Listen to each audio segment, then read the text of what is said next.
దర్శనాన్ని ఎలా అర్థం చేసుకోవాలి, ఒక్క దర్శనం సరిపోతుందా, దానికి సంబంధించిన సూచనలు ఏమన్నా ఉంటాయా అనేది కూడా మనం పరిగణలోకి తీసుకోవాలి. దేవునికి స్తోత్రం కలుగును గాక. మీరు గమనించారా, దేవుడు కొర్నేలుతో మాట్లాడాడు, పేతురుతో కూడా మాట్లాడాడు. ఇక్కడ మాట్లాడాడు, అక్కడ మాట్లాడాడు. ఓకేనా, రైట్. యెహోషువ మీద చెయ్యి ఉంచమని మోషేతో మాట్లాడాడు, యెహోషువకు లోబడమని ప్రజలతో మాట్లాడాడు. మోషే ఏమన్నాడు, ఈ ప్రజలందరినీ నా తర్వాత నువ్వే నడిపించాలని చేతులు ఉంచాడు. నాకేం శక్తి ఉందయ్యా, నా వల్ల ఏమైద్ది, నేను ఎట్లా నడిపిస్తాను దేవా అని యెహోషువ దేవుణ్ణి అడిగితే, లేదు లేదు, మోషేకి ఈ ప్రజలు లోబడినట్టు నీకు కూడా నేను వారిని లోపరుస్తాను అని వాళ్ళ నోటితోనే వాళ్ళు చెప్పేటట్టు చేస్తాడు దేవుడు. యెహోషువ నీవు భయపడనక్కర్లేదు, మేము మోషేకి లోబడ్డట్టు నీకు కూడా లోబడతాం అని వాళ్ళ నోటితో వాళ్ళే చెప్తారు. ఇది యెహోషువ గ్రంథం 1వ అధ్యాయంలోనే ఉంది. ఇట్లా దేవుడు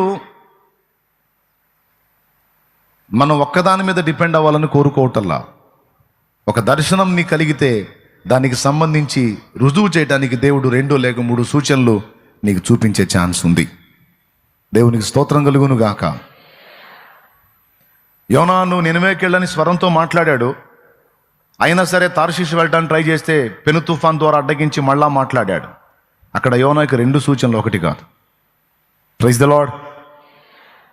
కాబట్టి ఇప్పుడు మీకేం అర్థమైంది? ఇప్పుడు ఇది విన్న తర్వాత దర్శనమైనా ప్రవచనమైనా దేవుడు మాట్లాడే ఏ పద్ధతి నుంచి అయినా దాన్ని నిర్ధారించుకోవడానికి ఫస్ట్ వాక్యం చూసుకోవాలి. వాక్యములో అందని విషయం అయితే సూచనల ద్వారా 1కి 2, 3 సూచనలు స్పష్టంగా కనిపెట్టుకొని ఒక పెద్ద పనికి నువ్వు పూనుకోవచ్చు, లేకపోతే ప్రమాదంలో పడే ఛాన్స్ ఉంది. క్లియర్గా అర్థమైందా? అర్థమైతే చేయొద్దు. ఇప్పుడు కొంతమంది బాప్తిస్మం పొందు అంటే నాతో దేవుడు ఇంకా మాట్లాడలేదు అంటారు. బాప్తిస్మం పొందు బ్రదర్, మారు మనసు పొంది పాప క్షమాపణ నిమిత్తం బాప్తిస్మం పొంది పాపాలని కడిగేసుకోయా, నమ్మి బాప్తిస్మం పొందు వాడు రక్షింపబడును, నమ్మని వానికి శిక్ష విధింపబడదని బైబిల్లో ఉంది కదా, ఇంకా ఆలస్యం చేయటం ఎందుకు, రక్షణ పొందు అని మనం చెప్పామనుకో, లేదు బ్రదర్ నాతో మాట్లాడాలి దేవుడు అంట,